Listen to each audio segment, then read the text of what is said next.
Another thing is vibration. ये vibration क्या होता है? हैंड, हम लोग ने सुना है hand arm vibration, HAV, WAV, WAV whole body vibration. तो हम आज जानेंगे ये वाइब्रेशन के हज़ार्ड क्या हैं, वाइब्रेशन क्या है और उसके साइड इफ़ेक्ट्स, और वर्कर एक्सपोज होता है तो क्या क्या चीज़ है वाइब्रेशन। तो now we are going to see hand arm vibration, HAV. Hand arm vibration is vibration transmitted into workers' hand and arms. This can come from use of handheld power tools, hand guided equipment, or by holding materials being worked by hand feed machines. So normally कोई भी vibrating equipment है जो transmit करता है vibration worker के hand और arm में, और वो नॉर्मल एग्जांपल भी दिया है यहाँ पे। पावर टूल्स हैं, hand guarded equipment, by holding, normally workers को होल्ड करता है वो मटेरियल को, वो हैंड हेल्ड मशीनरीज, तो वो क्या होता है hand arm vibration. So group of worker eight रिक्स। नॉर्मल वर्कर्स, कौन कौन से वर्कर्स है जो रिक्स में है ये काम करने के टाइम पे? Construction and civil work, engineering, foundries, motor vehicle manufacture and repair, maintenance of parks, gardens, ground, etc., ship buildings and ship repair, utilities, gas, water, telecommunications. So ये पॉइंट्स है यहाँ पे। वर्कर ये सब रिक्स पे है, मतलब वहाँ पे काम करते हैं, ये एक्सपोज होते हैं हैंड आर्म वाइब्रेशन हज़ार्ड के। Tools most likely to create risks. हम देखेंगे कि कौन से टूल्स है जो अफेक्ट करते हैं वर्कर को। Chain saws, grinders, imparts, drills, spreaders and polishers, powered hammered by chipping, demolisation, roads, breaking etcetera. तो ये टूल्स है जिससे हैंड आर्म वाइब्रेशन का जहाँ पे इफेक्ट पड़ता है। सो इल हेल्थ इफेक्ट। सो क्या क्या इल हेल्थ इफेक्ट है हैंड वाइब्रेशन का हम लोग देखेंगे। एक्सपोजर ऑफ द फिंगर्स और hands to regular and prolonged vibration can result in a range of disclosures. So circulatory disorders, bleaching of finger. Second point है neurological disorder, numbness and tingling, muscular effect, difficulty with grip and reduce dexterity, articular effects, bone and joint problems।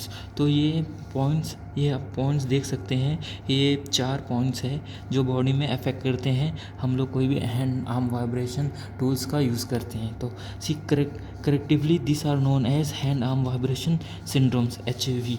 तो ये hand arm vibration syndromes के ये सारे points है, ये सब affect करते हैं जब वर्कर्स काम करेगा मशीनरीज पे। तो ill health effects, aggregating factors, exposure to low temperature, workers lifestyle, individual with pre-existing circulatory disorders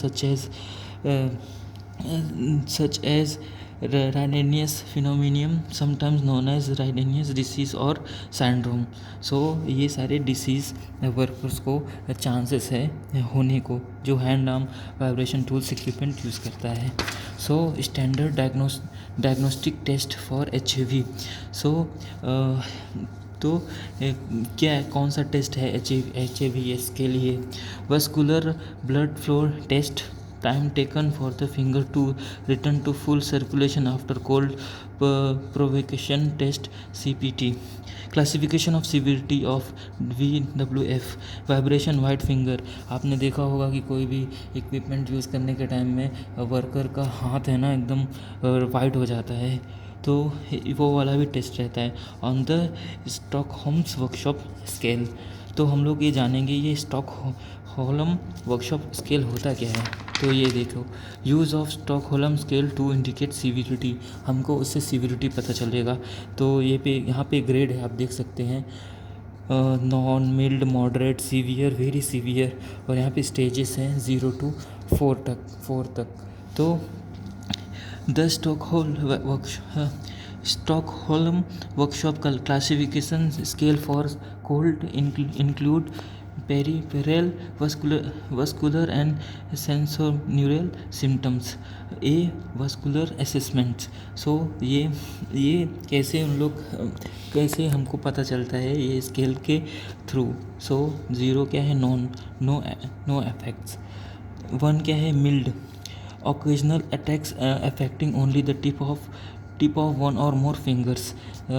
और स्टेज 2 क्या है, moderate, occasionally affecting fingers tips and middle of the fingers and also rarely affects the part of the fingers close to the palm. Third one है severe, frequent attacks affecting all parts of the most fingers, all prolongs. And fourth one है very severe, same symptoms as in stage 3 with skin changes in the finger tip. ये बहुत severe है, जहाँ पे hand arm vibration worker को जहाँ पे बहुत एक्सपोज करता है, ये सीवियर है फोर्थ वन. तो इससे हमको पता चलता है ये स्केल है, ये स्केल से. So principle of vibration assessment. तो हम कैसे वाइब्रेशन असेसमेंट करें, कैसे हमको पता चलेगा. तो हम देखेंगे step 1, look to see whether the vibration expose might to problem that needs to manage and identify likely HAV and WV exposure. Second point, process involves regulations exposure to vibration. See whether there are any warning of vibration risks in equipment handbooks. Third point हम क्या देख सकते हैं, ask employees if they have any of the have HAVS symptoms. हम employees को भी पूछ सकते हैं HAV सिम्टम्स है कि नहीं. स्टेप 4 क्या है, identify all workers likely to expose to इधर HAV और WBV. मतलब हम आइडेंटिफाई कर सकते हैं कि वर्कर कोई एक्सपोज है HAV और WV से. और स्टेप 3 क्या है, evaluate the risk arising from the vibration exposure, eliminate daily vibration exposure and identify appropriate further action to control the risks and comply with the regulations. And fourth step क्या है, record findings. Fifth step fifth, review the assessment and revise it as required. So assessments should consider क्या consider करने का है assessment करने के पहले. The magnitude, type and duration of exposure, the effect of exposure to vibration on employees, those whose health in at particular risk from such exposure. Any information provided by the manufacturers of work equipment. जो हम equipment हम use करते हैं, हमको वो भी check करना है कि वो मैन्युफैक्चरर ने कुछ प्रोवाइड किया है कि नहीं. The availability of the replacement equipment design to reduce exposure to vibration, specific working condition such as low temperature, appropriate information obtained for health surveillance including where possible published information. तो हम ये assessment करके पता लगा सकते हैं. तो whole body vibration WBV, तो हम ऑलरेडी HBV पढ़े हैं. WBV क्या है जानेंगे. Whole body vibration is the transmitted through the seat or feet of employees who drive mobile machineries or other work vehicles over rough and uneven surfaces as a main part of their job. Large shocks and joints may cause health risks including back pains. तो ये जो employees normally जो mobile equipment हमारे जो plant में use होता है, जैसे कि वर्क प्लेस पे, तो उसके वजह से ये WBV हो सकता है. उसको होल बॉडी वाइब्रेशन का वो इफेक्ट पड़ता है उस एम्प्लॉय पे. So who is likely to have high exposure to whole body vibration. So construction, mining and quarrying machineries and vehicles, particularly earth moving machine such as scrapers, bulldozers and building site dumpers.